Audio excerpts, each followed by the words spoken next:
going to treatment, stuff like that? It's not just a matter of getting it going through.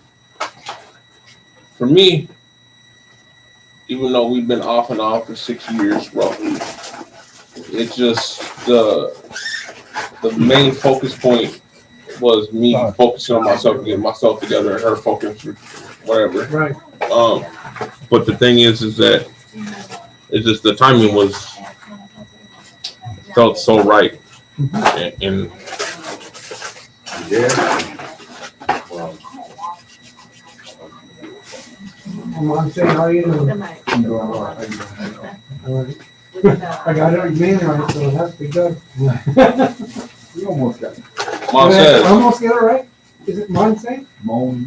Monse. Say. Monse. Mom says, Moan. Mom says. Moan. Say. They set it, reset it, and then pinned his ankle and the whole 9 yards. He had all of his cover on, that protective motorcycle stuff. So his arms and all of that would have got all skint to nothing. Tore up. Yeah, he didn't have to deal with that. But even while we're just small, I just want to start a little conversation here. Chris, and move this. Chris has had Chris has gotten married. I mean, this thing to me is so amazing. Sometimes, you have to see something through somebody else's eyes to really get what it is. And I don't know if you can't see through my eyes, but I'm going to try to explain to you. I've been messing with Chris Burke a long time. I mean, a long time. 11, roughly, so that's over a decade probably. And Chris was just a handful. He really was just a handful. And I don't know. I just stuck with him. I don't, this is only God, because Chris would just clown me out, and I'd get him hooked up on something, set him up, this and that. And then he'd clown me out, I still come back and fight. And I don't know what it was. I just kind of loved him. I was like, you big, come here, And, I just kept messing with him over these years. And, Chris, when it came to his women friends, I mean, Chris was quite something. And, but through group and teaching and training and mentorship, where's that award at? Right there. If it was just Chris, I think I would have had it coming if it was just Chris. I mean, because he is a piece of work. And to be honest with you, it's with Chris in mind that I have this lesson tonight called Mirrors and Windows. Mirrors and Windows. But I have to start back in the lesson from last week, because that lesson from last week was so powerful, it started to haunt my sleep. I'm going to review that just slightly. And then, we can just, because we're small like this, we can just, talk about it. I'm going to use the story of the prodigal son. This is a Bible story, but I want to use that story as it relates to Chris, but it relates to all of us, really. I'm gonna read it again. Just think about this, and I want you to think about it from the lens of mirrors and windows. Here, let me read it. It says, Jesus, who was a storyteller, this is me talking. Often when he would teach, he taught in the way of a story. And I love that tradition. So there was a man who had 2 sons. The younger one said to his father,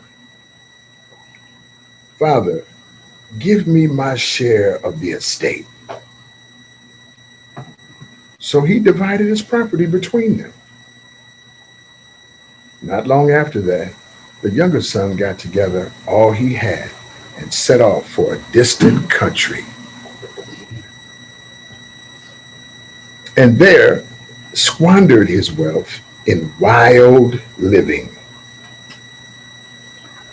After he had spent everything, somebody say everything, Amen. there was a severe famine in the whole country, and he began to be in need.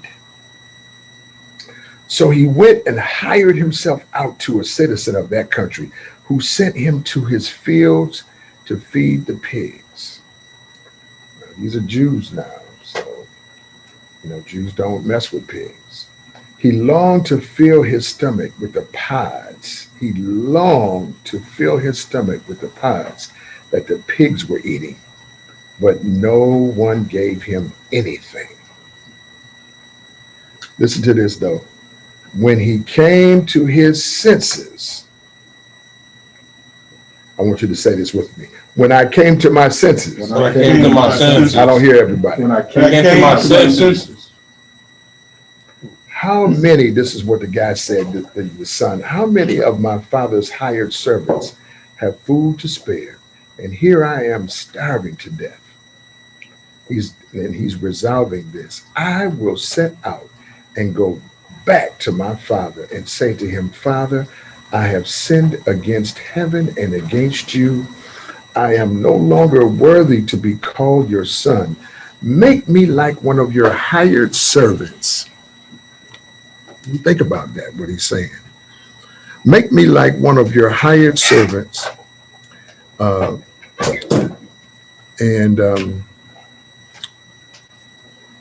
have food to spare. And here I am starving to death. I lost my place. I am no longer worthy to be called your son. Make me like one of your hired servants. So he got up and went to his father. But while he was still a ways off, his father saw him and was filled with compassion for him. He ran to his son, this is the father now, and threw his arms around him and kissed him. The son said to him, Father, I have sinned against heaven and against you, and I am no longer worthy to be called your son. But the father said to his servants, quick, bring the best robe and put it on him. Put a ring on his finger. Ring in that day was a credit. You stamped your ring in clay to purchase. And then that symbol meant this was who you were, So he called one of his servants and said, meanwhile, the older son was in the field. When he came near the house, he heard music and dancing. So he called one of the servants and asked him, what was going on? Your brother has come, he replied, and your father has killed the fatted calf. This is a, tender beef, very prime, because he has him back safe and sound. But the older brother became angry and refused to go in. So the father came out and pleaded with him. But he answered his father, look, all these years I have been slaving for you and never disobeyed your orders. Yet you never gave me even a young goat so I could celebrate with my friends.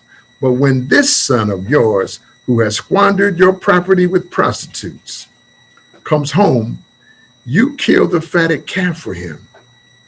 Here's what the father said. My son, you are always with me, and everything I have is yours. But we had to celebrate and be glad because this brother, say this brother, this brother of yours was dead and is alive again. He was lost, but now he's found. That is Luke 15. It's the story of the prodigal son. You all have heard it before. But I tell you what, I thought about this story when I thought about Chris. Because, Chris, I met Chris in prison, like we all, I forget what prison it was. What prison was it? Met him in Lino. Then I think I got him again in Rush City. Then I got him back in Lino. You know what I mean? No, it was Lionel, and then Rush City. Lino, Rush City. See what I mean? The trifecta. And so here's what I was thinking. Each one of us, all of us, mirror this prodigal son. Because we all were somewhere, whether that was a good as place as he was in, isn't really the point. It's just that we were somewhere, but we got busy doing something else. And we went to what the story calls a distant land. So there, I want to pick up the lesson from last week. Because in last week, flip this around. See the board? Last week, we talked about, hey, Bella, oh my God, how you doing? Hey, this is Mike Fox's daughter, Bella. Hey, sweetie. Hello. Hi, you're so beautiful with that dress on. Oh, honey. Oh, my God. Rhea was right here. You looking so good. Who down there? Nobody. No one's down there. Let me just holler at you. Oh. What's up, Tylo? Tylo, what's up, bro? What are you smiling about, bro? Oh, just wait till you hear the news. Yeah, I can't tell you, bro. You just have to find out, bro. All right, good to see you, man. All right, man. Yeah. Good to see you. What's up, man? Tonight? All right, you brother? Tyler Storm, you take that hat off sometime. Yeah, Good to see sorry, you. my bad. So, listen that. I know what the French fries are just on the side.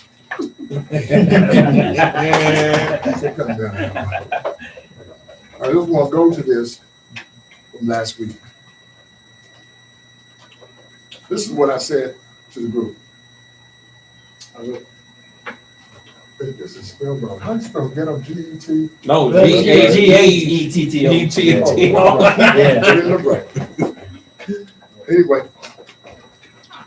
I said last week, when you hear this word, what do you think? This is what we came up with. Dirty, addictive, poor state of mind. Somebody said it was so powerful. Hustle, exploitive area, poverty, crime, marginalized or oppressed.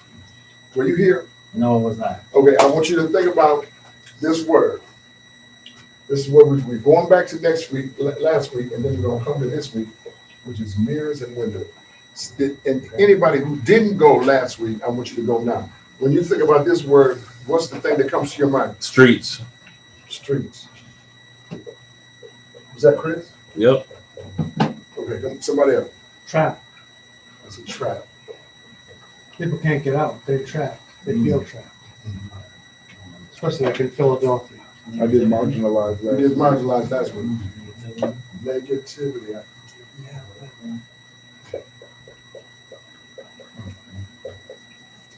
Okay. Hopeless. Hope. That's good. What would be trapped? Oh, yeah, you got trapped up there. Never mind. Yeah. Okay. You and me think alike. Watch this now. So somehow these connotations that come from this word, which could be a state of mind. Sometimes we think of this as a geographical location. Sometimes though, the ghetto is a State of mind or mindset. hey, what's up, Lonnie? Grab your seat. Sometimes the ghetto is a state of mind. You gotta watch this. But it always produces the same thing, whether it's a geographical location or a state of mind, it will always end you up where you don't want to be. Is that right or wrong? And so all of us right here, how we all hooked up was in Prison. which is where all the people who was acting like or from the Ghetto. ended up in the Prison. which is a big ghetto. Yup. It's or we call it the big house, but it really is a big Ghetto. and it's got all of the people who came out of this understanding are all there together. This is last week's message. And so in order, wait a minute, now when we were here, we couldn't see our way out. Please don't miss this. You don't want me? Esau, watch this. When we were here, we couldn't see our way out. But when we get here, something about structure, just set it down, sis. Just set it down. Something about structure, say structure. Structure. Something about structure that many of us lacked from here. Many of us lacked structure in our growing up for whatever reason. We lacked it. And that structure allows you sometimes to slow down long enough to see there was a way out of this the whole time. Mm-hmm. Not necessarily the way we chose. Right. There was a way out. But this ghetto state of mind didn't allow us to see ourselves in a mirror that told us our behavior was incorrect. It also did not open up any windows of opportunity. This is what we talked about last week, and this is what we're talking about this week, mirrors and windows. And so in this story I just read to you about the prodigal son, he didn't grow up in the ghetto.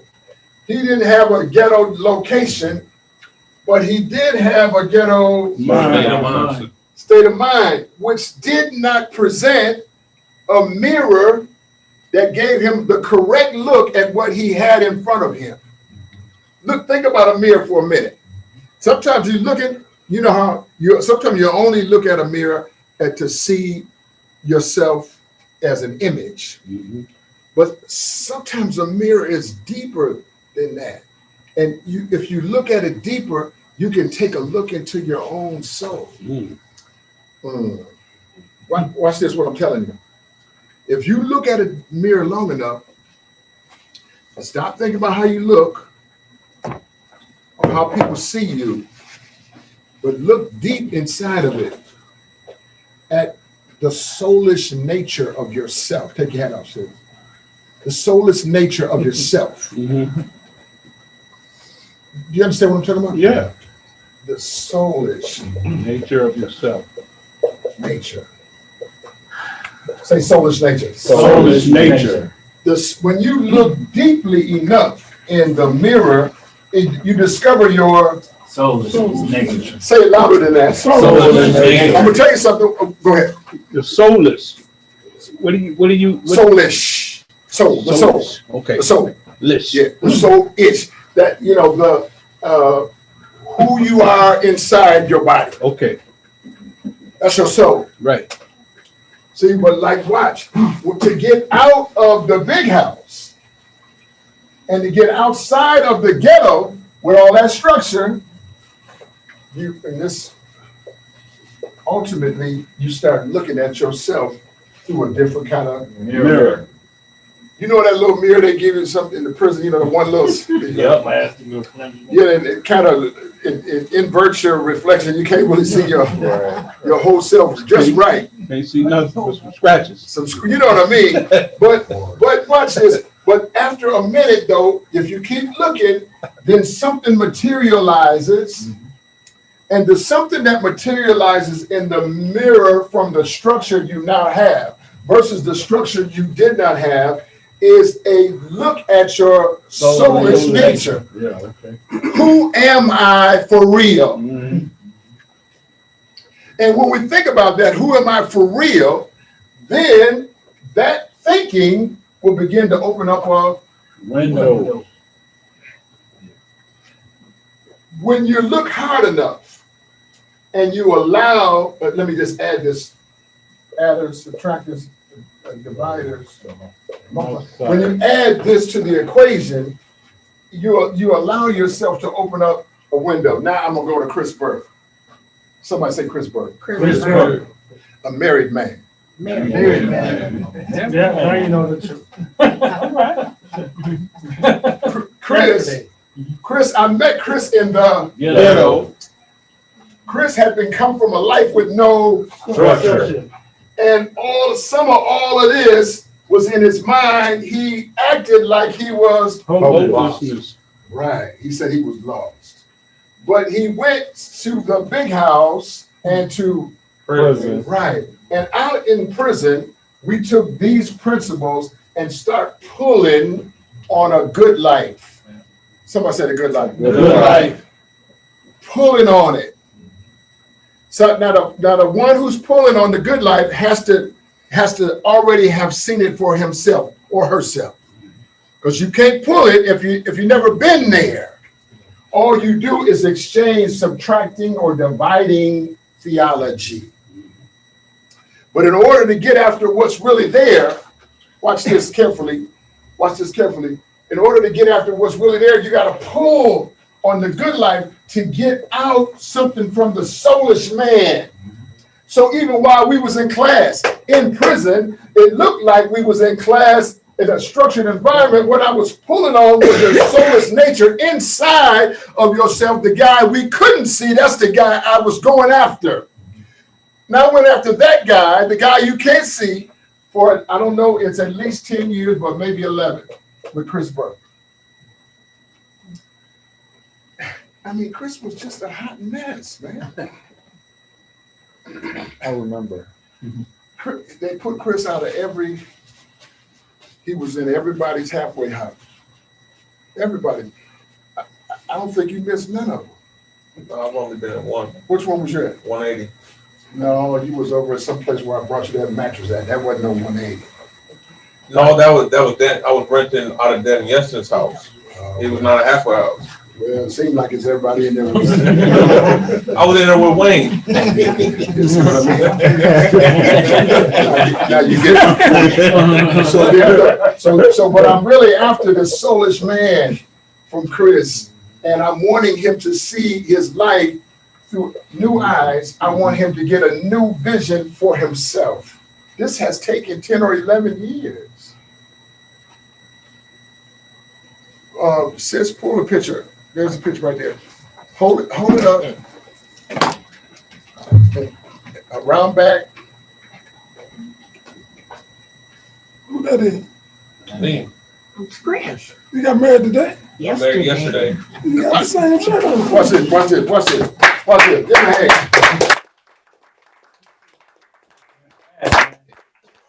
And it is a big thing, man, for Chris and Chris got 2 children by Jessica, 2 children. So now look, he done rejoined up his family, right? He got these children with, who aren't named. They're not in line, they're not in order.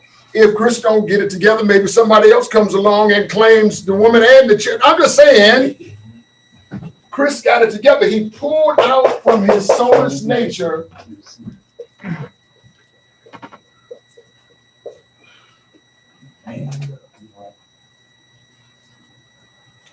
And not only a man, but a good one. So what you missed, for y'all who got here, I read from a scripture of the prodigal son, where these 2 boys ran up with a father who loved them. The one son had a poverty state of mind.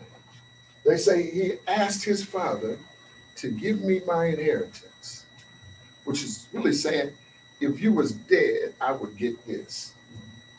But I don't want to wait till you die.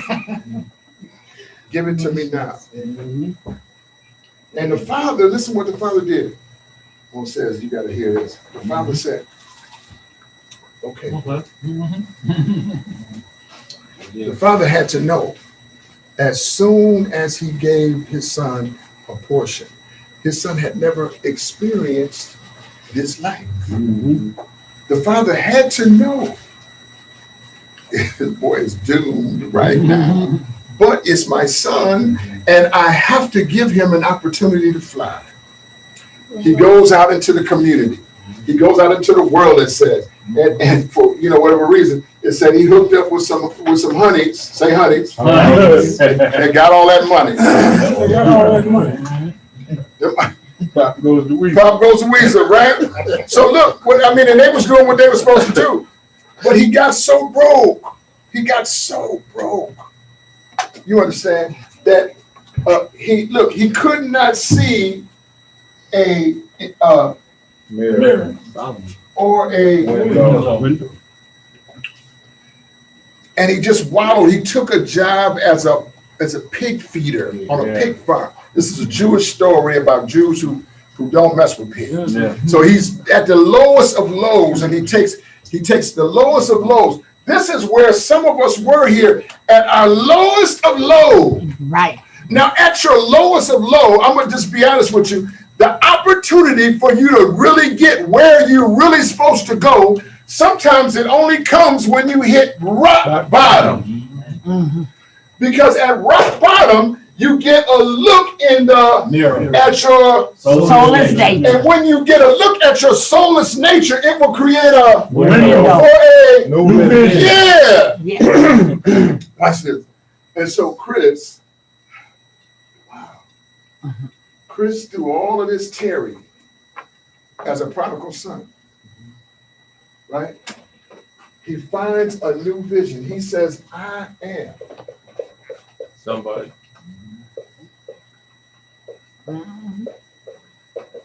I'm a father. Mm-hmm. I'm a husband. Mm-hmm. I'm a man.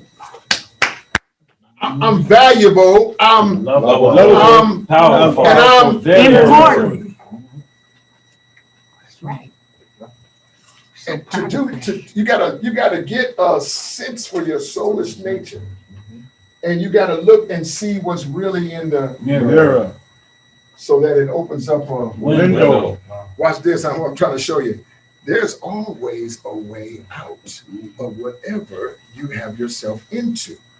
It would be a spiritual felony for you to be in a situation that didn't provide a back door. I'm gonna wait for all that. I just wait for all that amen to die down right there. See what I mean? Because then it would be all the deck would really be stacked against you. Not just looking like, but actually be that way. Right. Yeah. All that glitters is not gold. And so Chris, like the prodigal son, who had left and went to the city and did all of these things that he had to do, had come back to the father, right? Now, Chris has a dad, and he loves his dad. Chris had bought his dad a truck and this and that. But I have kind of played a surrogate role there, not just for Chris, get it? But somehow I got positioned in this. And in that positioning, I had to look in the Mirror. and get over the image that I saw of myself. Whew. And get to my soulish nature. That opened up a window, and the window's called POP. You sitting in it right now. This thing you sitting in is what happened when the window got open. Yeah. Now, when the window got open, I didn't know Chris, but there he is, sitting there, a father to his children, a husband to his wife, a married man, and he's saying to the world, I am somebody, I am a father, I am a husband, and I am a man. And I intend to live my life correctly, because otherwise you make all of this stuff here a lie. Is that making any sense to anybody? Oh, yeah. I want y'all to give Chris a big hand right here. Give him a big hand. I'm gonna say one more thing and then I'm gonna let go. Watch this. In the story, sis, calm down. In the story, there were two sons. It seems like the story is only about the one son who went looking. We relate to him because all of us went looking too. I'll wait for all the amen. Yeah. We relate to him. But watch this. Here was the other son who had stayed at the house, right, and stuck with his dad and stuck with the game plan, right, who still was in a state of mind of the ghetto himself. Yeah. He had everything, Right. but when his brother came home, he couldn't celebrate his brother because he was locked up himself. Right. And so the story really is about both of the sons struggling to get back to a place where they can see their soulless nature in the mirror of life. And if you can't do that, it won't open up a window to tomorrow. You'll keep on reliving this, going around the mountain 40 years. I don't hear nobody here. Amen. So what the group does over the years, my wife and I have been, we're going to look at this research. We just finished an evaluation of our program. It was a lot of work. The evaluation is good, but we're small. But we touch a lot of people, right? But in the evaluation, we're looking at longitudinal, meaning the length of time that you stayed under it. Chris up like with wheels. Chris have been under it 10. Esau have been under it. How many years? 14 years. They're getting ready to marry. How long? 13 years. Now look. Nine. See, look now. If I don't stop seeing me in the mirror and start seeing this, then I never open up and if I don't open up the window, there's no POP. And if there's no POP, then there's none of this. No houses, no land, no nothing. I never went looking for a house. The house came looking for me. Y'all have it set up here. If you come, listen to the longitudinal piece, I'm almost ready to stop. If you come and stay here, there's just something about it that liberates you and gets you over your ghetto. I got Ananias getting ready to marry. Moses is getting ready to marry. Chris done married. Esau is getting ready to marry. Now how? And some people, Will is getting ready to marry. I'm missing somebody. Tier's getting ready to marry. Hey, brother. Hey. Tony getting ready to marry. We just don't know who that's going to be. Watch this. What I'm trying to tell you. There's something about staying in it that creates an atmosphere for you to explore your own soulish nature. I know it's true. I know what we do works. It takes a while sometimes. But I know it worked on Chris, and I'm so proud of that. I'm really proud of you, Chris. And Chris has come a long way in his walk. And so hopefully next week, I don't know how this is going to work, because Jessica may have it to work. But then we want to set the room out in the hallway like we do. Place and some of the music, and Chris and Jessica jumped the room. They've been married with the judge, but then, we do our little celebration. And then, I just want you to bring a little offering. Let's give them some money, just to show our love. You get what I'm saying? Show our love.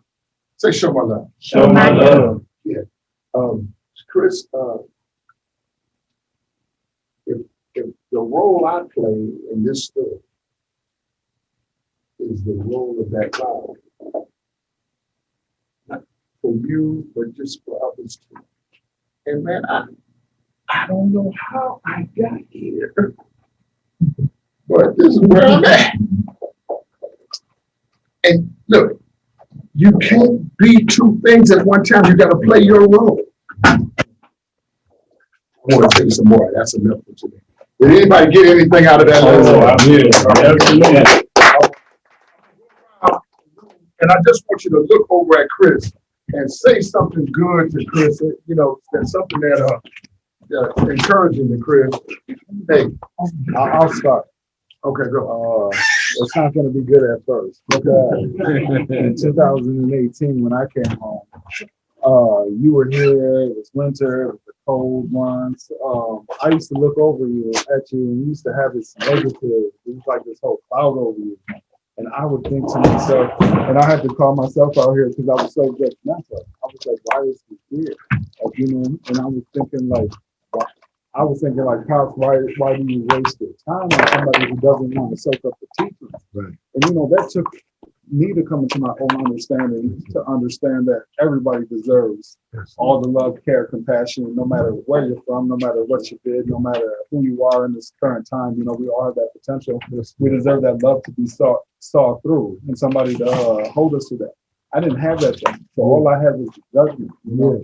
And I used to think, why is he here? Like, he never would have anything positive to say. It would always be something like a rebuttal or an argument, or like it didn't matter. And I was like, Anyway, I learned to mind my own business, and I just went on and tried to get my own blessing and my own teaching. That's good. But then 2019, I think he might have went back. I think something happened because you weren't Around.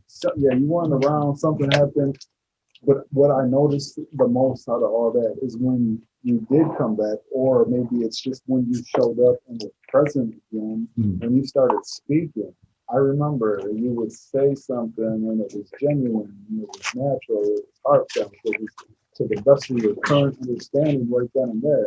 And then so I thought to myself back when I used to judge you, I'm like, I had to say something to this guy, like, you know, hey man, I really like what you said, I had to say, and so I would go out of my way. And that's what my purpose was, to acknowledge you in those moments, because what you didn't know is I was over there wondering why you were here. Wow, You know what I mean? wow. And then time went by, and then all of a sudden it's the consistency, because that's really how we break down how we mess with people, on how we build relationships, whether they're consistent over time or not. You know, whether they're consistent in doing bad or consistent in doing good. You know how close you can get to that person or attached to that person.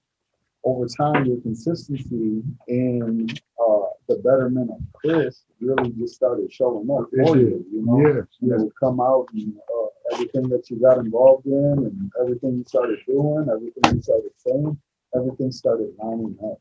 Right. And then now, here you are, you know what I mean? A married man, got a job, you know, you're sitting over there living what you say, you know what I mean? And like, that couldn't be more beautiful. Right. And that's a great lesson, Right. to not judge somebody from afar, you know what I mean? And to see somebody through to their full potential. Yeah. And that's a lesson that I learned out of that whole situation. And Chris, being the prodigal son, thank you for the lesson. I appreciate you. Yeah. Come on, dude. Thank you.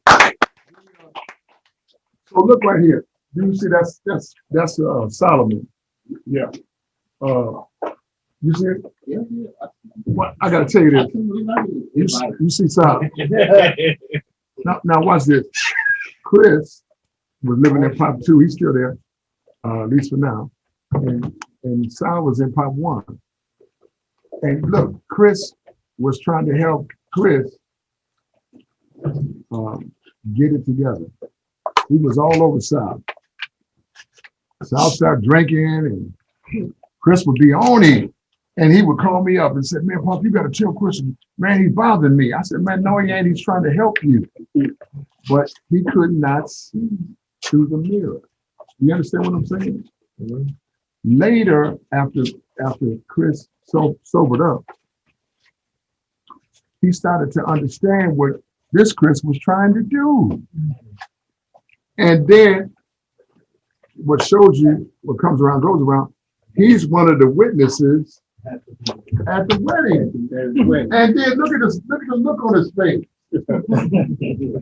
He's so proud to be standing up with a married man. That's right. That he couldn't see at that time. He didn't see Chris. Right. But Chris was coming. Yes. Yeah. That's the prodigal son story right there. I'm telling you. Somebody else go say something good to Chris. I got I've watched you grow over the years. I watched you cultivate and develop into the mighty man of valor that you are. And I'm so proud and so happy for you. May the Lord bless you abundantly. Yeah. So,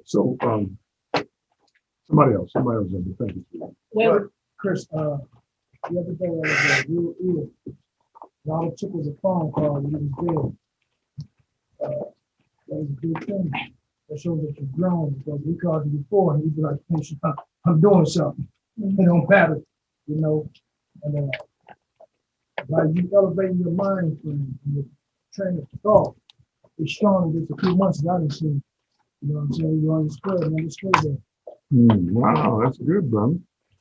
Somebody else give it up. Well, I've been knowing Chris for a while. He worked on me and my business. I'm tired of Bruce for a while, but I still love you. But I noticed one thing different about him for the years I've been knowing him. He putting on some grown man weight. You know, keep doing the good work. You're doing something right, brother. Hey, Freshie, what's going on? You late? Y'all give Freshie a hand. He's late. So late. That's a married man right there. Yeah, Chris, No. we always kind of got along. And, I noticed your attitude, like, "Ooh, not today, huh, Chris?" Especially 180 dealing with Mike and all, you know.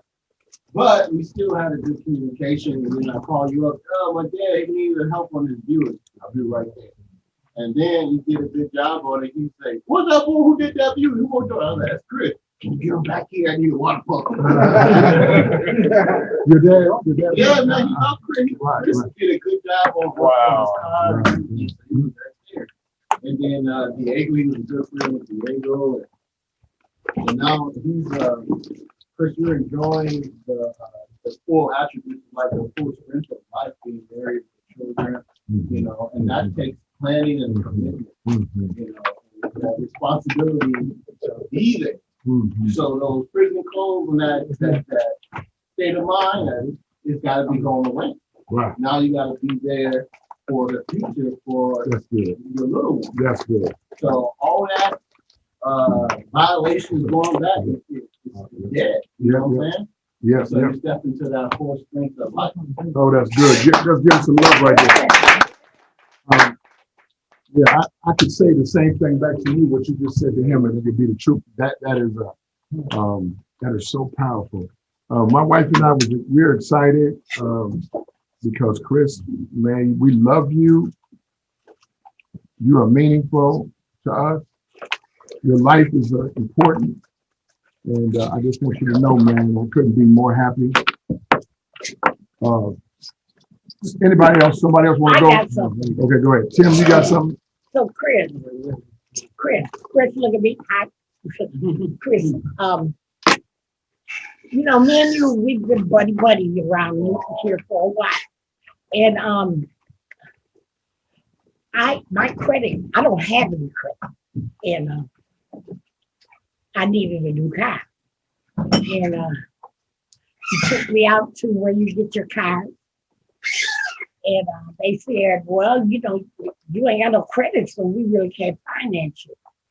And you stood up for me, and you signed for me to get my car. And now it came straight around, and I was proud that you asked me to stand for you this time. You had to sign. And I stand for you. And, it was so powerful. I said, he stood up for me. Now he asked me to stand up for him. And I'm so proud and so humble that you asked. Wow, that's good. That's right. Good. Anybody else want to go?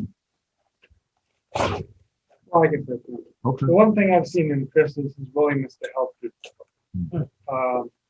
You know, and I also saw at first, seemed to have a little scared. You know, you were scared that you were going to violate again and scared.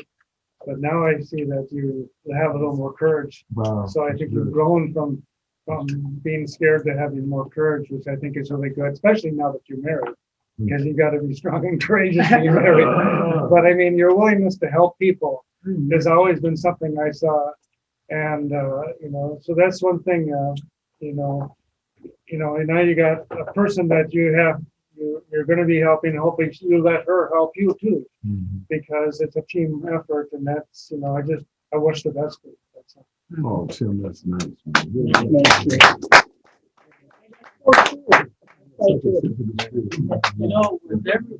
With a lot of us now, we're coming, we're operating from our soulless nature here. And with all of us now getting into these relationships, having children, getting married, and things of that nature, these are very, very big things. Yeah. As a kid, I used to think about, getting married, having children, and things of that nature. It was kind of the fantasy. You know what I mean? But as I grew older, I guess ghetto kind of robbed me of that fantasy. The mind state, ghetto mind state. Robbed me of that fantasy. But now, the thought of it is just so. It's so cathartic. It is desirable. It is something that I could never ever shun. You know what I mean? So in my mind, I'm thinking like, okay, we done already started a tradition for Father's Day pop. Right. We may have to start a tradition for the pop marriages. No, pop sure. couples. Yeah, it's true. All right. It's true. Yeah. So we definitely going to start for pop couples. So you guys get ready for that. I think you make a good point. One of the things my wife, or maybe it was Rhea that said this. There was a little light mist at the Father's Day. Yeah. Oh, that was me. Which kind of forced us all under the pavilion. But under the pavilion, we got our groove on. People were playing chess, dominoes, karaoke. Everyone's having a good time, and I think we are going to have it next one again next year. So for sure, that's definite. But I think you're right about, and my wife and I have been noticing is that marriage has been breaking out in the group. Now you got a date now, right? What's your date? 14th of August. August 14th. Give them a little hand. Any dates? No date yet. Anybody? The date? I'll definitely let you know. Look, August 21st. So that's a week. The week after. Saturday. The week after. Come on, give me something. Are you going to a chapel or? No, just wait. Wait. Can we get a hand for Las Vegas? Go ahead. We got a gazebo. I'll try to get it at sunset, but it was booked, so we got a 9:30 gazebo marriage on top of the chapel. Then we got the reception underneath it, and limo ride. They asked us for the helicopter ride. I'm like, no, we didn't fly. Limo flying. Yeah. And so it's all laid out. We just punch the ticket, and then everything on the list, they do it for us. Wow. So, and then we got about 15 family members. Wow. All going to Vegas, man. Come on, man. That's so beautiful, man. I mean, that is amazing. Yeah. So, okay, let me just take, here goes a little tippy tip. Close family member. So I took my wife on the helicopter ride. Now, we didn't go to Vegas. We were in Orlando. My wife was scared to death. She was up there and just like this, trying to smile. I was having a good time, I loved it. I thought I was in Magnum or something, But anyway, it was a beautiful thing. I'm so excited for what you got going on. And I started out talking about the story of the prodigal son. When you lost, we all been there, right? But then you find yourself. The story says, when he came to himself, right? That's a sentence, but really it's a whole big deal. Yeah. You get it? How many pop meetings does it take,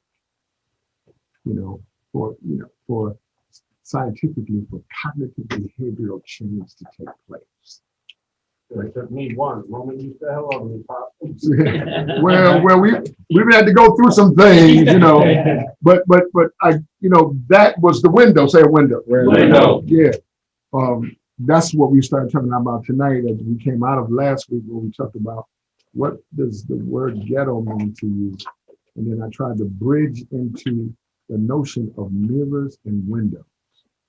Mirrors, not just the mirror you see of yourself, but the person who's inside, the inside person, right? Who's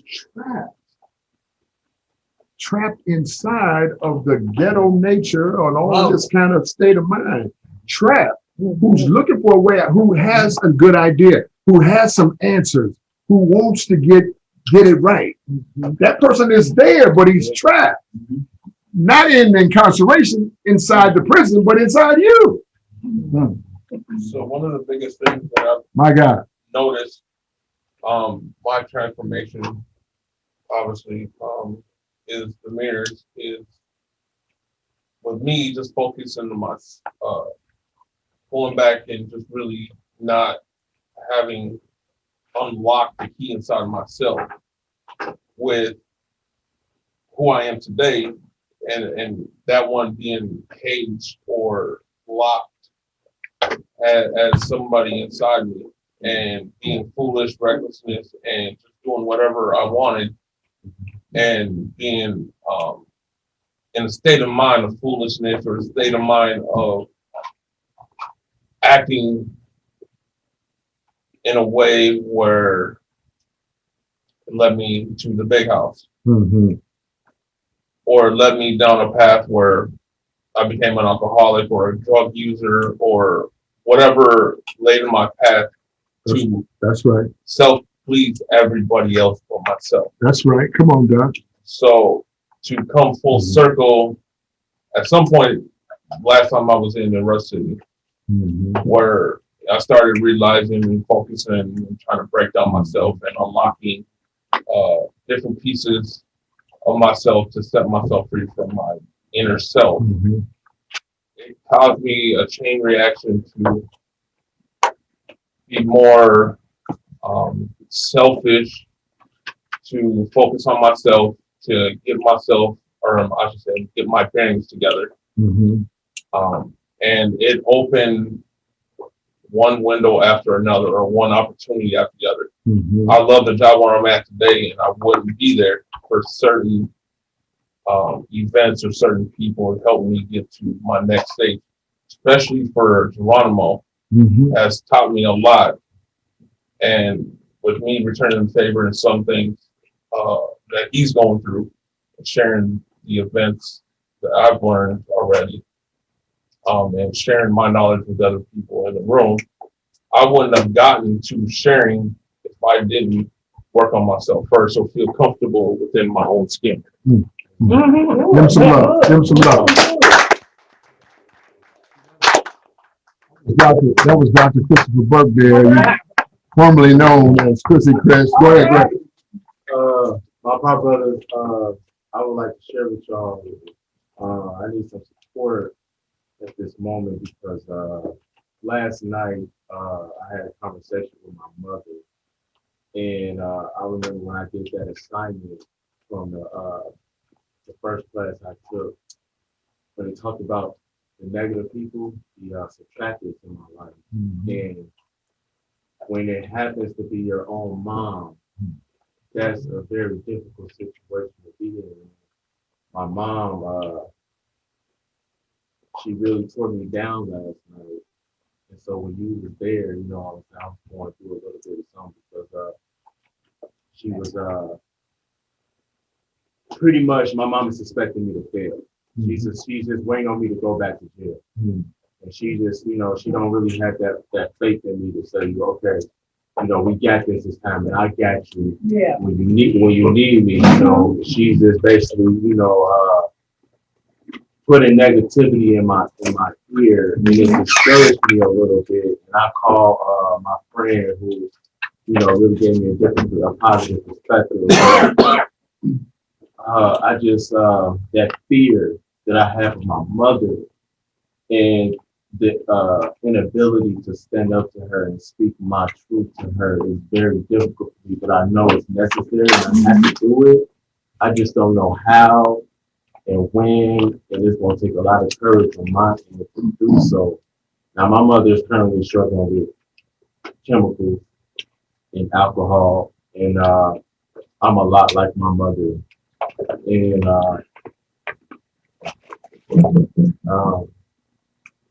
yeah, I just don't know what to do at this point. Right now, I'm just at a real low place so early on and getting out.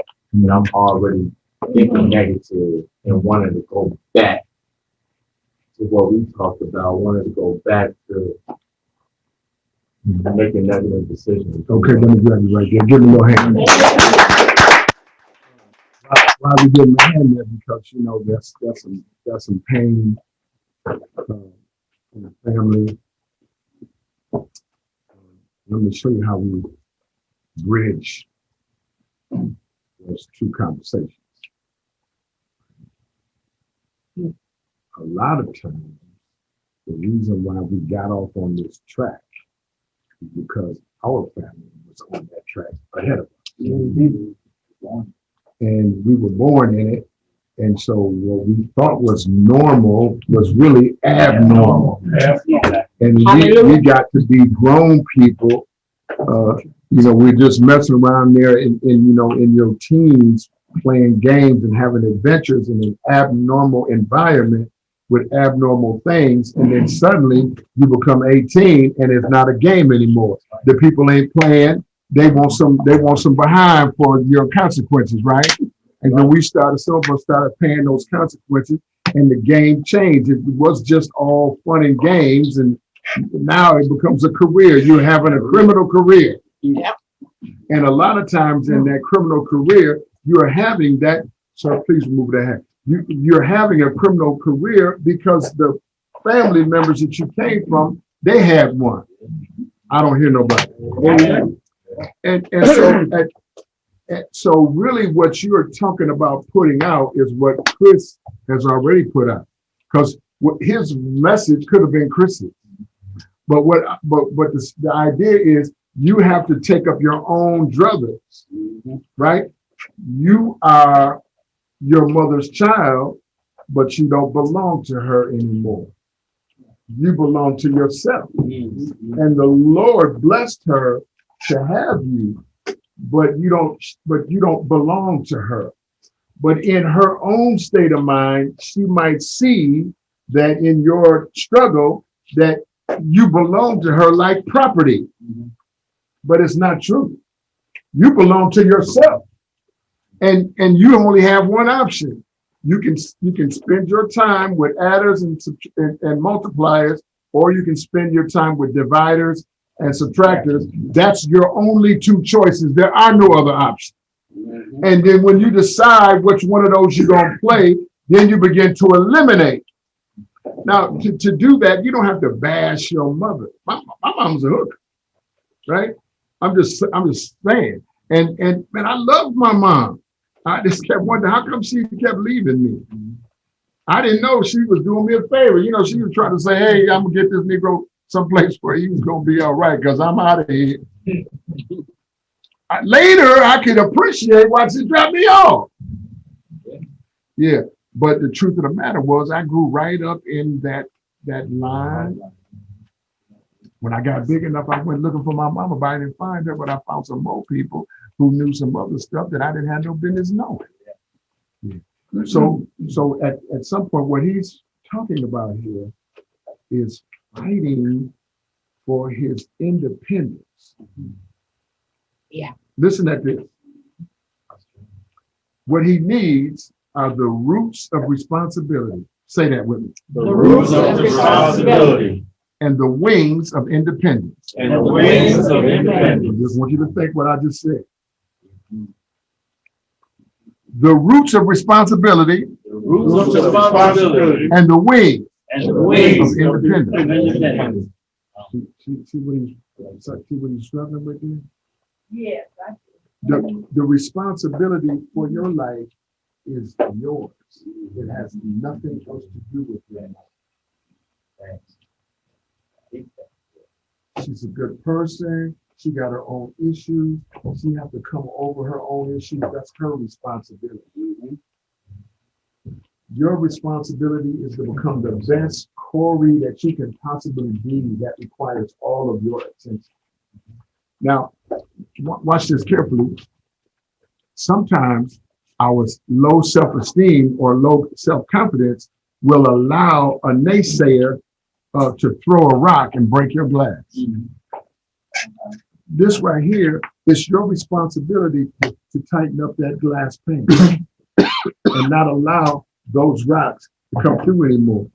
I don't let subtractors or dividers hurt me because I know they're subtractors and dividers. They hurt everybody. It's not just me. Right. And when I need the support, I have to have it from adders or multipliers. That's because that's what they do.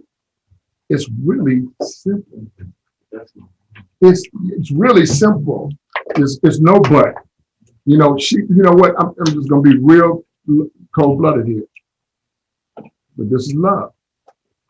What your mom did for you is she pushed when the doctor said push. That's what all of our moms did for us. And in some cases, that was the best thing they could do. Now, when you get your time for yourself, where you can take care of yourself, she's not going to be gone forever. You know, it's not all over in one circumstance, but you got to break away now and be independent. You have to have your own wings. You have to be the somebody that you're grown up to be. And your mom and you gonna be all right. But you can't be up here worrying about now is mom liking what I'm doing or not, whichever. I'm just telling you the truth, right? You got to do what you got to do so that you're all right. It may be her waiting on you to deliver her from her stuff. She can't believe if it can happen to you, maybe it can happen to her too. I don't hear nobody in this church. And just being the example is big enough, man. And one thing that you said to me, Pop, man, that stuck with me is that, and it really helped me a lot.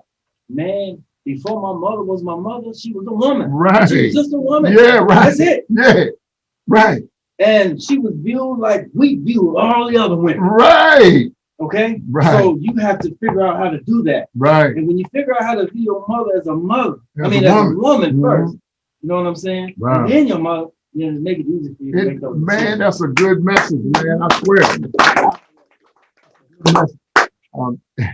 I think that goes with relationships too. Before she was a girlfriend, she was a woman, you know, and taking the emotional side out of a situation, especially if it's poisonous, is crucial to an individual's growth, especially if they're in a relationship that's not fitting to their future.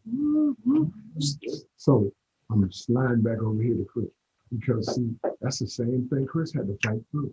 All that family stuff, you know, how are we gonna get through it? How are we gonna make it? How am I gonna be Chris? Yeah. And, you know, slowly over time, you know, he got the roots of responsibility. This is what Rhea was saying. Chris took responsibility for signing for her to get a car. Right?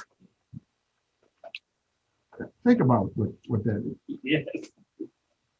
Yeah. You know, and then, because then, you know, she didn't have to ask me. She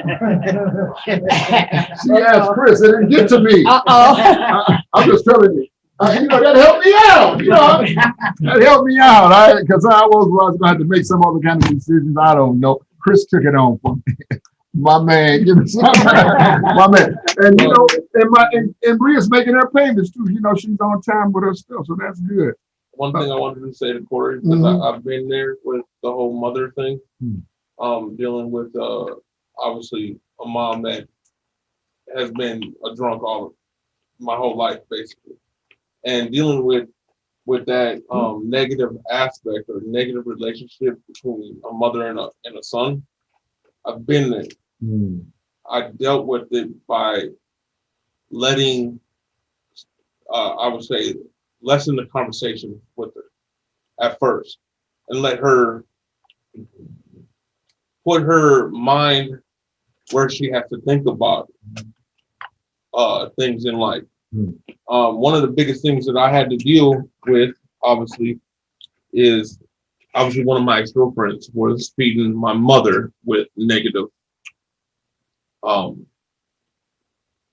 thoughts or negative thinking. Information. So what I did was I took it upon myself to back myself up from my own mother and stop talking to her for a while. Mhm. She finally realized that what I was trying to say all along was the truth, Mhm. because my mom has a free mind to think about herself. She don't need no other buddy, unless she figures that out for herself. She's just a puppet of another person. Mm. So that's what I had to do. That's what I had to go through to have a better relationship with my own mother Mhm. and father. I'm gonna stop you right there. That was really good. Now, is any of this helpful?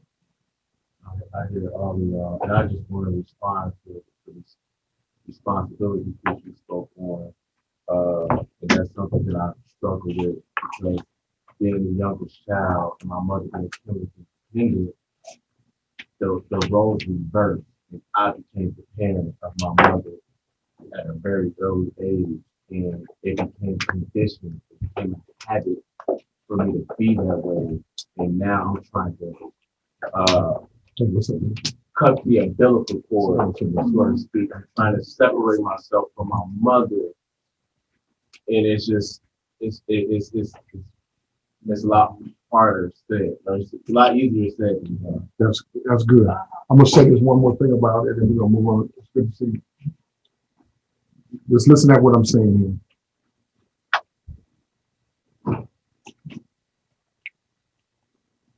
A lot of times, when we as people, we come out of this mentality, ghetto mentality,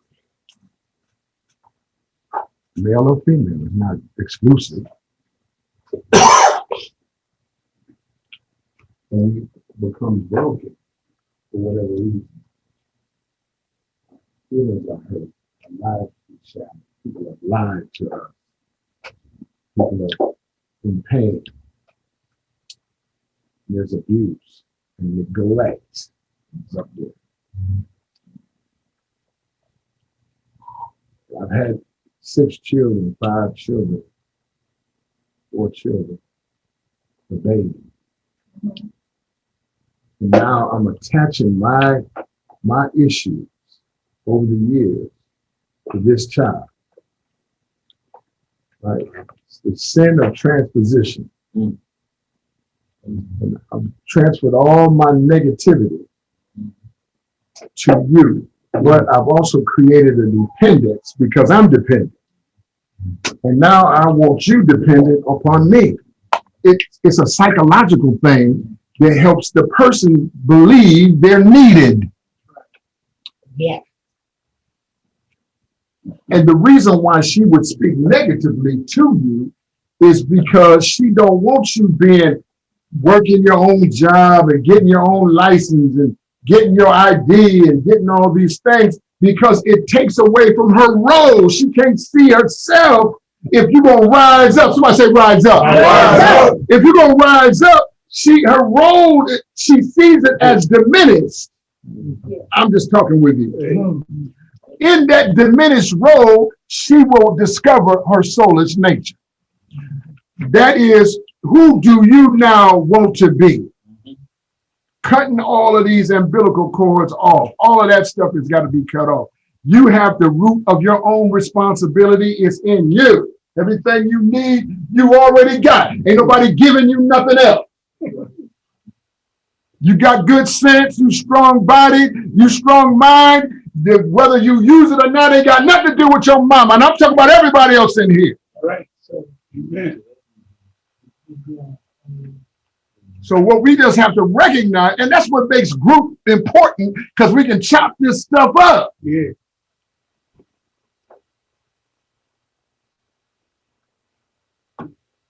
You got something? No, somebody's talking. So yeah, that's you responding, and that's distracting to me. So when we're trying to get at something, I just want that respect. Yes. because this is some serious stuff. Yeah. That's, as y'all know, since I ain't trying, I just ain't playing with what I'm doing. I ain't playing about you. I ain't playing about your life. I ain't playing about what I'm doing. I am not playing. If you've been around me long enough, you know I ain't playing. And I wasn't playing when you met me. And I haven't changed one bit. I ain't playing today, and I'm not going to be playing tomorrow. Just how it is. I'm not playing no game. Somebody say, No game. Who got something? Go ahead. Yes, All right, go. I appreciate the fact from a mother's aspect that I always have been the perfect mother. So from a mother's aspect, I appreciate the fact that you have to share your pain with that. That's because your mother's like close to to your heart that you would share that pain here in this space with them. Wow. It's so thank you that you trusted us enough with that. That was a heavy piece of your heart. You've been carrying that for a long time. So listen, mighty man of valor. Listen to me. Listen to me, mighty man of valor. Rise up. Rise up, mighty man of valor. To the things that you are called to. Sometimes the things are difficult. Sometimes the challenges God gives us, it's like, I can't do this. But the Bible says we can do all things through Christ who strengthens us. You have the strength, mighty man of valor, to continue the walk and to walk out the path that you have predestined to do. That's good. Amen. If you are a God-fearing man, then you know that Jesus Christ comes to you. He will separate you from your mother. He will separate you from your father and from your sister and your brother. Because if they are no good, then they're no good. And you make the decision. Somebody say roots of responsibility. Roots of responsibility. Wings of independence. Wings of independence. This is for everybody. It's a generational trauma and generational curses that can never be broken until we reinforce our birthright, until we set boundaries that identify and let other people know that we are lovable, that we are valuable, that we are powerful, and that we are important. And sometimes it's with our own mothers that we have to set the strongest boundaries with. My mom is not in my life. She was neglectful until she abandoned us altogether. And that love of a mother is something that I've always yearned for. And there's nothing that ever replaced that. But I had to be able to learn to forgive her in a way, because without forgiveness, I couldn't get to where I am today. Wow. And that took a lot of work to go through. And I can have a private conversation with you about that. But what I want to say, though, is that until you reinforce your value, then you can't live up to your birthright, which is being lovable, valuable, powerful, and important. That's right. And the boundaries you set for yourself and with others are going to be what helps you to succeed or what drives you to fail at the end of the day. So let's stay on boundaries. Say boundaries. Boundaries. Yeah, boundaries are what you allow or you don't allow to take place in your life. That's the independence we're talking about. You are independent enough, you're responsible enough to set healthy boundaries. It doesn't matter who the other person is. If they're a subtractor or divider, you got to build a boundary. And you can do that with your communication. You have your words. Mom, you know what? I really can't do that with you right now. I'll talk to you later. Ain't no hate, ain't nobody cussing nobody out, all of this and that. And she gonna actually catch on. Corey don't like it when I do that. He ain't feeling me there no more. You raise her up, right? And this thing is not impossible to do. And if it's gonna jeopardize your freedom, this is kind of what the undertone I hear, is that this has really cost you your freedom in the past. And now you have got to decide that you want to remain free and live the good life. You want to be responsible for Corey. And that's what where the rubber meets the road here. Get it? Somebody else who hasn't gone, go. And then Lonnie, I want to hear from you. Chris, you got to get out of here. Give the married man a big hand. Now, did everybody sign Chris's card? If you didn't sign it, but now we're going to hold the card till next week, because then we're going to put some money in there for Chris and his new family. But we want to sign it right now, make sure you got it. All right. Give him another, give him some more, give him some more. I'll see you in a little bit. Wow, that's powerful. Somebody who hasn't gone, go ahead. When as I'm listening to you, Corey, you know, my mother, she has been, my father was killed in 1946, a long time ago. And after that, my mother had went into a manic depression. Okay. And in to this day, this is something that she has never actually recovered from. So, because I didn't feel confident in myself to deal with my mother, see, because like I'm hearing, my mother, she was a woman before I was born. And all she knew is what she was taught. That's right. And so, but my mother, I mean, she never put me through things that put me down.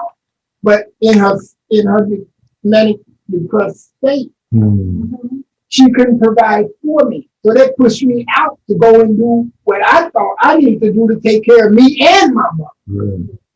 And in doing so, most of the decisions I made wasn't good. And I'm saying it to tell you so, and because I didn't necessarily know how to deal with it, I took the drugs, I took the alcohol, I took the street, I took the door crime. And the more and more I did it, I realized, hey, if I do this, I don't have to necessarily deal with that. One of my other brothers and sisters can deal with my mother. Wow. So I was escaping all the time.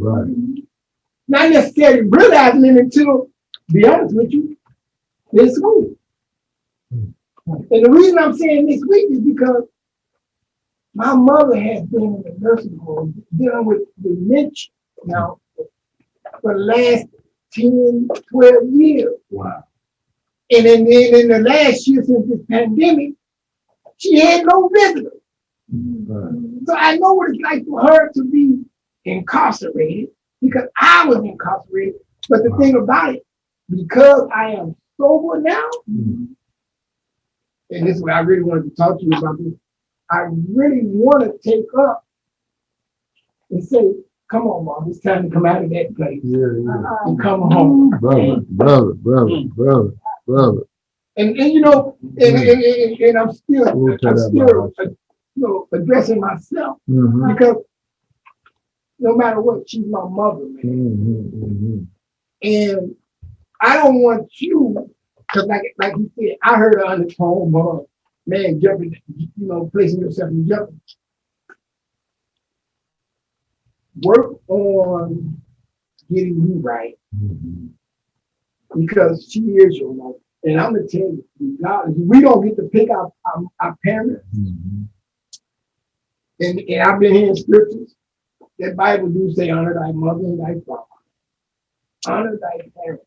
And you're gonna have to learn a way to do that.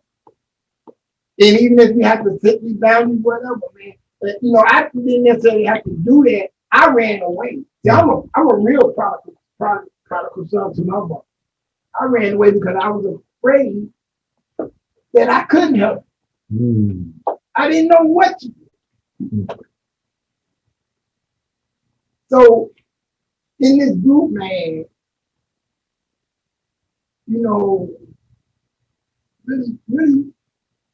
really try to find a solution that's gonna benefit not just you, but your mother as well. You young, one more thing. The Bible said, man, of all the 7 days, yet there was a new day created. Here it was called today. So he told, so the young boy Joshua, I think his name was, God told him to be today, be strong and of good courage. Go ahead, boy. Go ahead. Go ahead. Thank you for All sharing right. that. That's powerful. That's so powerful. We just have to take a little break on that. Yeah. Yeah, we just have to take a little break on that. I just want to say one word. Go ahead. Sorry. I know you, back in prayer boat, 14, I mean, Lion, I'm sorry. Curry, I just want to give it to you the best way I could possibly give it to you. And what I have to say, straight from my heart, and I'm hoping that this will help you some. And the way I see it, Curry, what good are you to yourself or to your mother to turn back to that vomit? Woo. Right. That's all I can say. That's he's quoting the scripture and it says that a dog, will always return to his own vomit. But I appreciate what everybody's saying here, and that it woke up something in you that needed to get out and hit the floor. I just appreciate that there's a space here for that to happen. Lonnie, I didn't hear nothing from you. Ross, we got to hear something from you. I think I'll go. If you want to go, I'll go. I think when after college, the biggest thing I learned was if you're waiting for somebody to save you, it ain't gonna happen. You better save yourself. Sometimes that's hard. Yeah, it is. I didn't have a mom issue because I had a father. You know what I mean? And I was looking for him, and Pop said, "What happens if he don't come? What are you gonna do? You gonna sit there? Are you gonna die? What are you gonna do? You gonna live your life? Because you gotta live the life. You have to live your own life. You know what I mean? As much as you love your dad or your mom or whoever it is, you gotta save yourself." That's right. Ross, I met Ross's mom. Ross been gone a long time, and there was some of y'all were there for Jamaica. Jamaica passed away before he could get out, and we had a thing, Lonnie, so beautiful in the park out in Stillwater for Jamaica. I mean, it was beautiful, and there is where I met Ross's mom, and she was so lovely. I mean, you know what I mean? Yeah. And she, I fell in love with her instantly. I mean, we was like, oh, like this here. She started telling me about who I was. I just said my name and she said, oh, I was like, yeah, right. And so I love what you just shared and that you have your mother fought off whatever she needed to fight off. To wait on you, and brother, she was waiting on you. And he's the only one that believed I was getting out. I didn't even believe it. He's the only one that. Well, are y'all hearing this? Yes. Yeah. I would say, yeah, she say, yeah, you didn't get out. Yeah, okay. Right. I 3-time loser, in that third bed. I ain't getting out. Right. Look at nobody out. Look at it. Come on. Give us the love. The devil is a lie. Come on, Chris Sherman. Go ahead. What you got? Whatever piece. One of the best things having me coming to the pump house and time is everything. And I got the job in tech dump, and I was trying to get my license. I was going to start it off backwards. I was trying to hook up with the diversion program first and deal with them, and they told me you gotta deal with Illinois before we deal with you. Finally, I was just on the phone down because Illinois gave me a ticket, gave me a letter. Man, you gotta hurry up. You got 90 days to get the application back right.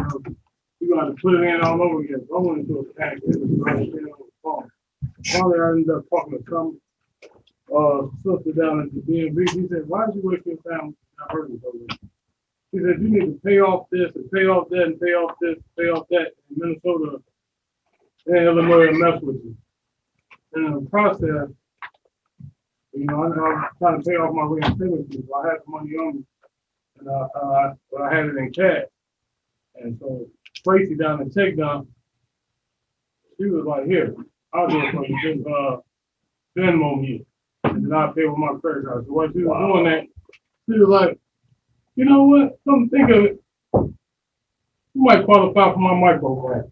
And then so I paid the reinstatement fee, and then she did something, and then went in there and talked to the CEO.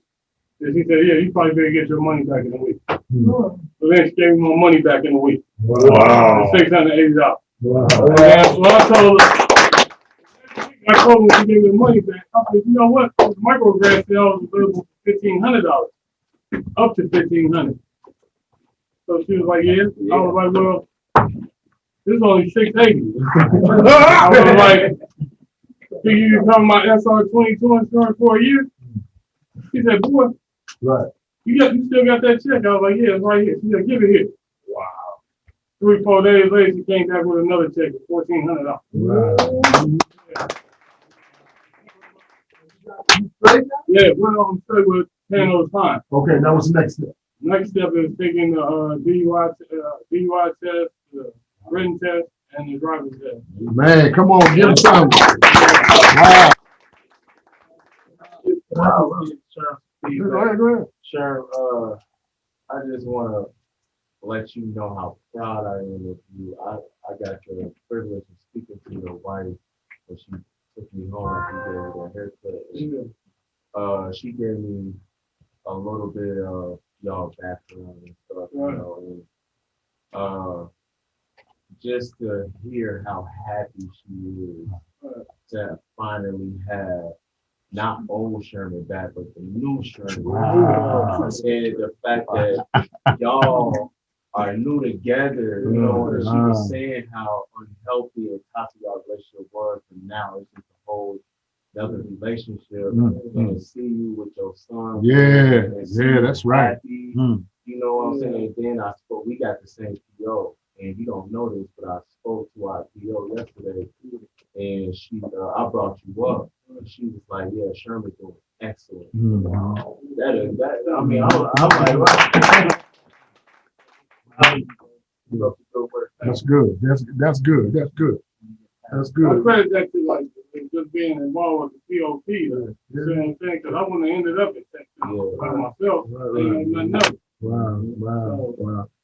Yeah, it's Trying amazing. to honor the name of the POP while I'm there. That's it. That's it. Not just That's it. going in there being reckless about it. That's good. Ooh, that's so good. I love that. But I know Pop, that's the best thing that I appreciate about Pop House, man. As I sit in this room amongst my brothers, man, a lot of them have helped me put face, not take it long, have helped me put a face on the things that I seek most. And that is the good life. That is, you know, finding my work. That is seeing the value in myself. You know, and things of that nature. That is building new habits, creating a new character. You know, and I get to see that. You know, because I promise you, before that, I've been in there. I run across most of the brothers, man. It's especially Lonnie back again. Again, man. That's because I kept that ghetto mentality. Ooh, that's good. I kept that. But then I come in these rooms, man, and I see the character that is in this room, man. And I see the power that's in this room. I see all that. So that's what this group do for me. It allows me to put a face on the things I want to know. That's interesting. So Lonnie McKinney, you know, Lonnie done moved. I didn't want him to move, but he moved, and He done partnered up with his baby's mother. So come on, man, give us the rundown, bro. I'm happy. Yeah. Come on. I'm just I'm just trying to do what I said I was gonna do when I was in prison. Mm-hmm. And I do decide to be in a relationship with a woman to do. Do I have my struggles? I got struggles sometimes. But I know I'm focusing on what's going. I use my communication with him. I use what I learned in the pop group throughout the years, over the last 10 years. I told you we read the Bible, put the book together. Yeah. Going over that again. As such, I can no problem about That was powerful. making sure that we not being there with each other. Absolutely. Absolutely. I'm just happy. I'm doing good. I moved up at the job. I'm driving a truck now. Give a truck driver a big hand. Fresh. Yeah. Rolling with fresh. Yeah. I got one truck. I got the other. The pop guy's driving all the trucks. I'm just happy, man. He had one. He was up in the truck at Bridget. Yeah. Mm-hmm. Yeah. Just doing my thing. That's good. To Corey, man. Mhm. I just want to say this. Pops talked about that, knowing who your mother is before she was your mother. And I think that helped me. Mm-hmm. Like, I'm talking about, like, it turned our relationship around. Mm-hmm. Because I got to know Ramona our brother David. Right. And the things that she went through. Right. You got to remember, when you was talking, I'm thinking in my head, you like, you want to go back, you do this and this and this. What about what she went through before you came? Mm-hmm. Do you know what happened to her? Do you know how she was raised? Do you know what, could she have been molested? Could she have been mistreated? Right. And that's the only reason why she's giving it back to you. Wow. Wow. So now that you learn how to save yourself, all you got to do is turn it around. Mm-hmm. Turn around, Corey. Look at that right there. If you save Your yourself, mama had just those save too. exactly. She got the same thing. Mm-hmm. And once you start to learn that and understand that, you can be like, you know what, Mom, I still love you. You know, I got Yeah. Come on. Wait a minute. You know That was that a move. ain't really no wrong. Yeah. It's only what she know, and she don't know nothing else at this point. I didn't know nothing else until I got to that point. And when me and Raj walked in the park, when Raj invited me to the park of people, and I'm sitting in the back. Right. Shane looked at me and was like, if you walk with me, I'm gonna walk with you when you come home. And I walk with him and he walking with me and we still walking together. That's good. So you That's gotta good. That's remember good. That's good, boy. that what the hurt that you feel that your mama giving you, personally, I wouldn't even take it as hurt. I take it as she don't know any better. Wow. Remember, you said you had to take on the parent role. So that means, to me, when you say that, the mind state, her state of mind Right. Ooh, that's good. is not the mother. Mm-hmm. Her state of mind is the child. Because you had to take on the role of the parent. Wow. So if you look at it, how she acting, Right. and how we respond to kids. Do we just say, oh, we're just gonna give up on the world and go back? No, we say, hold on, let me figure this out. How can I help my child? Even though that's not your child, how can I help my mom? And helping your mom is helping yourself, changing and not going back to the mom. Wow.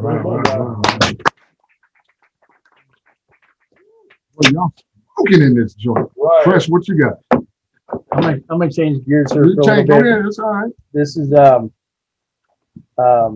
last week, before last week's meeting, I was kind of in a funk for a couple weeks and I was putting on this big facade that everything was great and you know, just it wasn't good. I was in a dark place and I was you know, and just let me back up for a sec. Things are going great for me. I can't complain, but there was something nagging at me and pulling at me and I couldn't put my finger on it and you know, I missed the Father's Day picnic, and even my family came over, and it was great to see them all, but I just wasn't there, and I was in such a dark hole that, I was maybe feeling a bit sorry for myself, but at the same time, I was scared that the other shoe was going to drop, and that, I didn't deserve none of this good things that were happening to me, the good life. And but by me coming to the meeting last Tuesday alone, I did a 180, and the sky got brighter, and my love for this group, and I get from this group, is like I got a blood transfusion, a life transfusion, and things are good, things are great. I love being here, and I want to thank you all from the bottom of my heart that Press is back. Go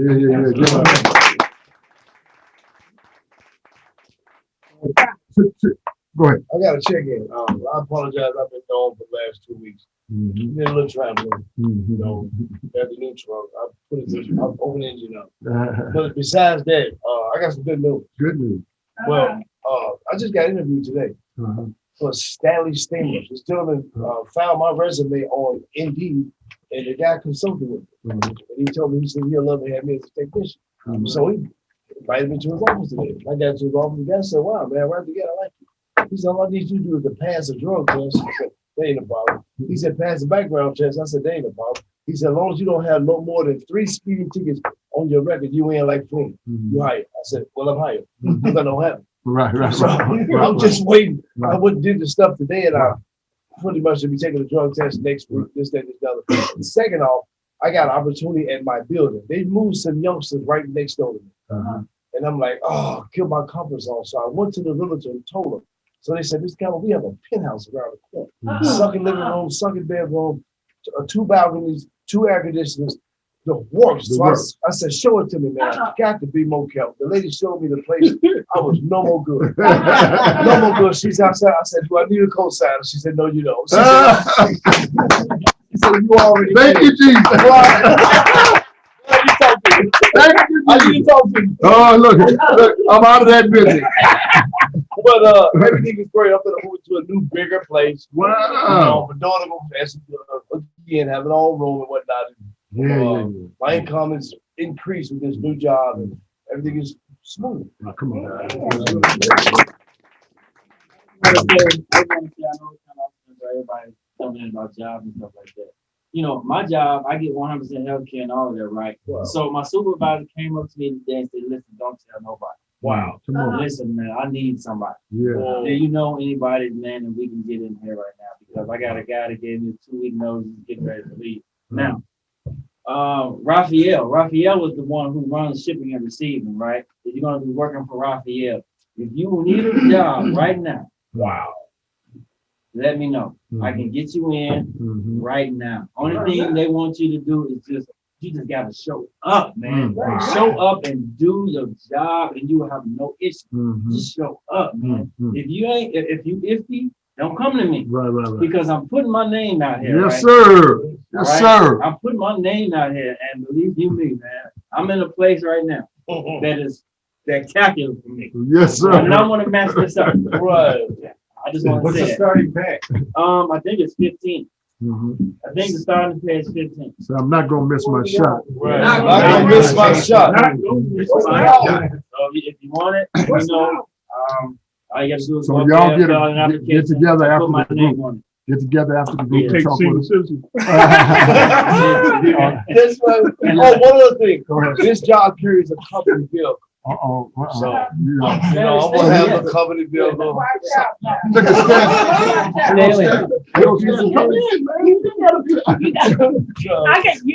just gotta say one thing.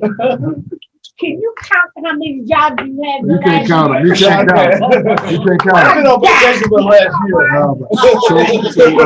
Well, look, man, what a group this has been. Who got something? Who didn't get in? My Miss Tyler, what you got? I'm good. I'm just, I'm going back to school. next month. Next month, give me a hand for that.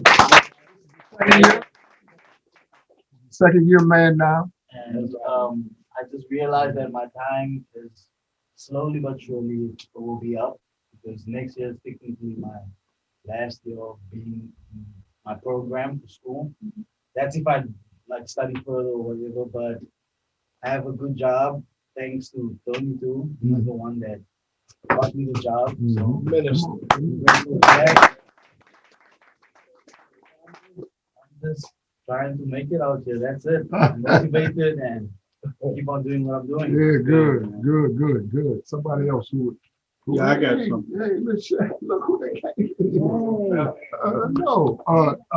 wait a minute, but Laz ain't said nothing. Laz, what you got? Okay, so, what stood out to me was, Gerard, you I talked to Floyd, and my apologies for, what I said. Okay. My apologies. I talked to Floyd and I was talked up, and we had some conversations, and, I even talked to a young lady that I never would have expected that her mom would get some type of drugs. But, so for me, what I'm realizing is that I know when I was locked up, we used to always talk about those things like time and about you don't always shut that door.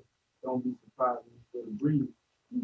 So when I'm realizing an area that I need to continue to work on is not only forgiving my mama, because of her crack addiction or whatever, but also what you brother said about having empathy for her. Empathy is me putting myself in her shoes, understanding that she had a story before I even came about. Absolutely. Come on now. She had a story before I even came about. You know what I'm saying? She had her own issues, and write that letter to her. Just because she's not here no more don't mean that I can't communicate with her and still, because in my distortion, I shut the door on closure by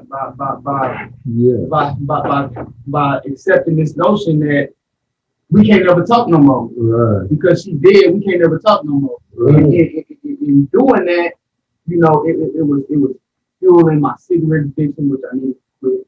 You know what I'm saying? But it was making me feel like I had a silverback gorilla on my back. You know what I'm saying? Because rather than addressing those things like the pain and things I went through in the past, I stuff it and act like everything's all right when all that stuff everything ain't all right. Mm-hmm. So moving forward, that's what I'm gonna do. Probably through my spoken word poetry. I had an event. I performed at a gala like about a week ago. It was nice. It was nice. They had it was catered. The ladies was coming down in there. Dress. I'm talking about they looked like they was on the red carpet. And I talked to them. You like that? I loved it. You see that look on his face? Hey, wait a minute. That Negro was blushing, man. I gotta make a follow-up call with this lady named Destiny. Put me in the dope. Not this. Wow. Yes. I heard about her. His eyes got big. Destiny, words and That's destiny. what she said she's gonna do. So I got like 15 to 25 more pages before I'm done with the book. Wow. With the poetry Wow, book. wow. That's all I got left. That's good, man. So I really appreciate it.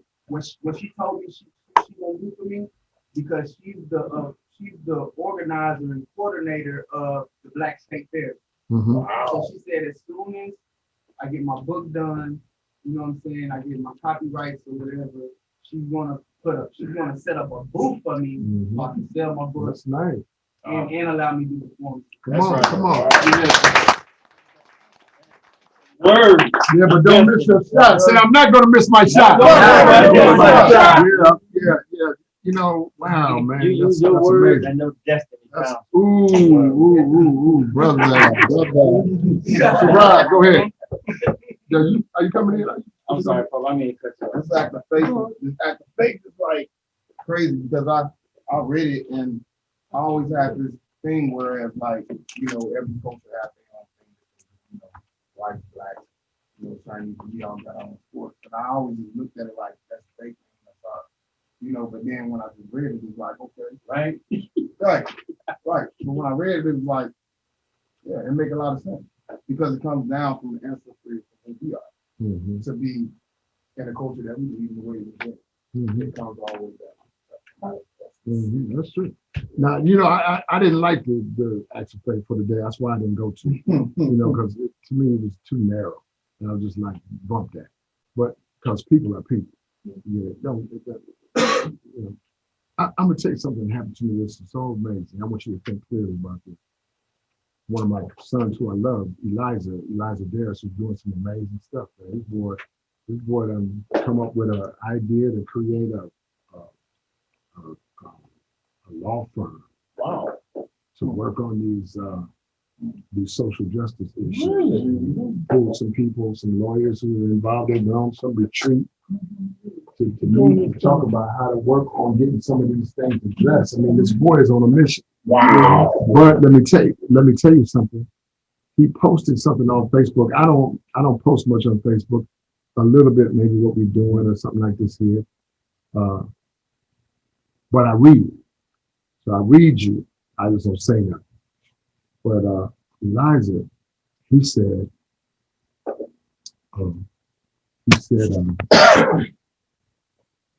I can't wait to see them slap the cuffs on Chauvin's wrist. And he posted that. And it's just vibrating. Chauvin. So the police is but see, Elijah killed somebody too. Ooh. And the family of the person he killed, they couldn't wait for them to slap the cuffs on him. And are angry that he have an opportunity for a second shot. Wow. Now I'm telling you this for a reason. I in my heart of hearts, I wanted that man to be accountable for his behavior. And I wanted that accountability to be strong enough to send a message to other people who have that strange frame of mind. But man, if you really get into your humanity, and you start thinking about what does it mean to be cuffed up like a dog, if you can think about it, then you realize, like, you know what? He got to wrestle with it the best way he can. I left it alone after that. But we can't wish that on nobody because that thing will come right back on you. Yeah. And I'm only using that as an example of how you have to be careful what you wish and watch what you say out of your mouth. Yes, we want to see accountability. Yes, we want to see that accountability, but no, man. I think I'm just going to give you the rest of it. I think today they made a deal with the feds for 5 more years so that they can take him to the Fed institution because they realize that in the state he may not make it. You know what I mean? He may or may not. I don't. You know what I mean? But the message is out there. No, and Brother Keith Ellison, the Attorney General from Minnesota, wrote an article in the Washington Post last Saturday. You should look it up. Attorney General Ellison's article to the Washington Post. It's important because he laid out a strategy for other attorney generals around the country to get accountability for that behavior. Right? Now, what got me to that was what Laz was saying about forgiveness. And really, Elijah, he found his forgiveness so he can move on with his life. Come on now. Some of y'all in here too. Don't be acting like we know different than nobody else. The shoe can easily be on the other foot. I just want to remind us, it's our humanity that we're fighting for. Yes. And when our humanity is under attack, that's when we're struggling back for accountability around our humanity and yours too. I don't hear nobody, but that's the reality. Tier got something. Go ahead. I just went to a job fair earlier today at Ramsey County. A lot of new job leads, so if anybody was looking for some leads, it was. You know, here's the reality in this group. We mostly like 90% employed. Get it? So, you know, you still got to go looking. Yeah. Get it? And bringing them back. Some more people are coming next week, right? But the truth is, we stay about 90% employed for years. It's not an accident. You know, one of the things, I met the commissioner, the MPD commissioner, and I mentioned that I was a pumpkin. Yeah, I mentioned I was a pumpkin. He said, "Oh man, oh you guys are wonderful." He said, "Tell Shane," I said, "Hi." He said, "I appreciate what you guys are doing," and blah blah blah blah blah. Mm-hmm. And the guy went in his pocket and gave me a personal card. Mm-hmm. He told me, he said, "If you have anything you need help with, please let me know." Yeah, but we had to have him to the group. You know, he's a good brother. We got a couple more things that we're gonna get out of here. One, two. The gentleman here. Oh, that's Yeah, I just want to hit I took the test and I got my driver's license. Wow.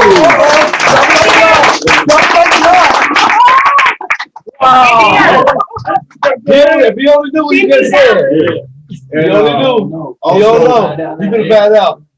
Also, yeah, well, I got mine. No, I'm good, bro. No, that's the reward you get. That's the reward you get. Your wife and everybody.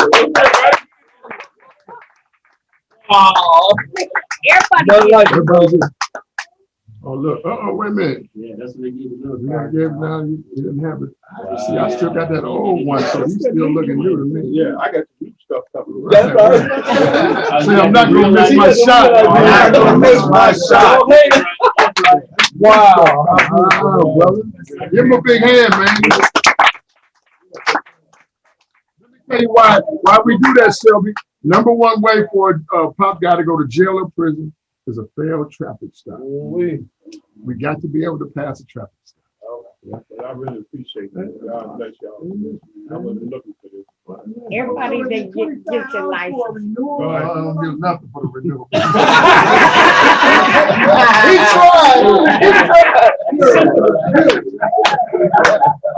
Yeah. Hey, Chris. Hey, look. Chris said, "What do I get for change the address?" God bless you. But I have one more thing. Okay, go ahead. I want to say something. I want to say something because I got a good wife, man. She hung in there with me for 8 years. While I was locked in prison. I mean, I was blessed. Wow. I mean, she preserved everything. My car, my clothes, my jewelry, everything. She made sure everything was there. You know, I got in my car that was in the storage in the garage. It was covered, you know, had the car cover on. It's been sitting there for 8 years collecting dust. So Thursday, I pulled the cover off. After I got my license, I go check my car.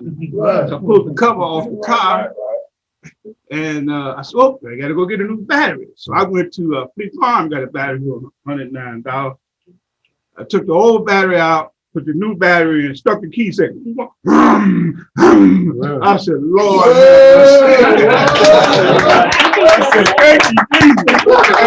And the car's outside today. It's down the street. I'm going to show it to y'all. Y'all ain't going to believe it when you see it. That's like it was when I left. I put a sign. I took care of that already. Give him a hand. Who got the hand clap is his wife. Now, what's your wife's name? Her name is Thelma. Bring Thelma to the group so we can give her some love. Miss Cheryl is here. Do you know Miss Cheryl? This is our girl. Yes. And she is the potato salad queen. Yeah. She got that southern potato salad with the egg and the big chunks and everything, onion and everything in it. man, just one taste of it be so good to me. Okay. But you've been hearing us talk now. Is it making you feel anything? Oh, yes, I've always thought from the first day I came here Wow. that this is the right group. I can't wait for my son walk through the door. Come on now. That's right. That's right. Wow, wow. That's That's right. But I'm so you hear what his mama said? I'm gonna continue to believe it, that he's gonna come walking through. Absolutely. He's coming. He's coming. My mama did the same thing. She waited and saw everything you're doing. Look at that. Well, that's some powerful stuff. Yeah. That's some powerful stuff. You got every miss something? Okay, so look, Wow. we got enough in for the night. But man, I can't tell you, man, I'm just honored to be a fly on this pop wall. Yeah.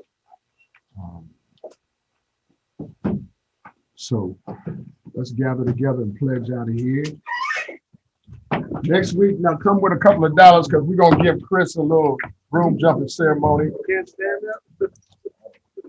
No. Right? Does anybody know anybody that can hear him? Or nobody's mind that can hear him? Right now. Y'all need to talk. I told them about you. Y'all gotta talk. Come on.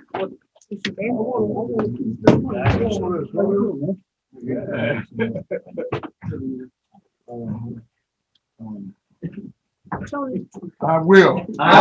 Balance my family values. My goal. Let me just tell you. 3 years from September 7th, and I'm gonna be tired of it. 3 years. The group, somebody else will be. Somebody in here or multiple. You know, what I really want to do is pass leadership baton off. No good. It's just one person. And I tailored the way we taught and trained to raise up leadership the whole time. It was never just about me. Right? If you could look and see how lost I was, you would just be amazed. I'm standing here talking to you.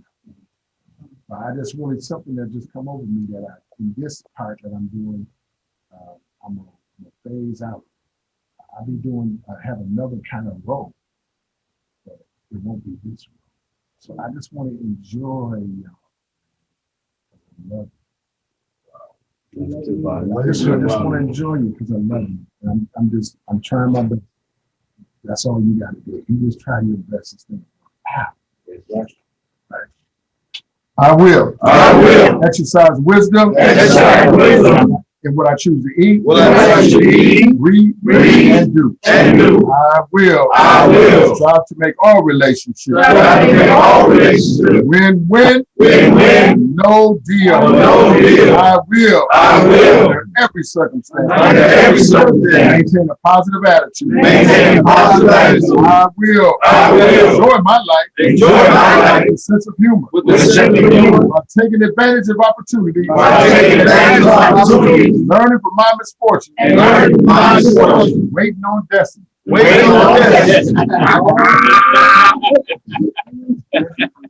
I will act upon circumstances rather than have them act upon me. I will on a daily basis be proactive with my goals. I will always protect my wisdom, my health, and my happiness. I will stay maintain a positive circle of influence. I will daily learn, commit, and do. Because I am somebody valuable, unlovable, powerful, I'm important. If you can't treat me like that, keep stepping. I will act according to the POP Leadership Institute. Be productive in my community And be productive productive. and my private life. And my private life. Give somebody a hug and help. Yeah, right. How are you? Yeah, yeah.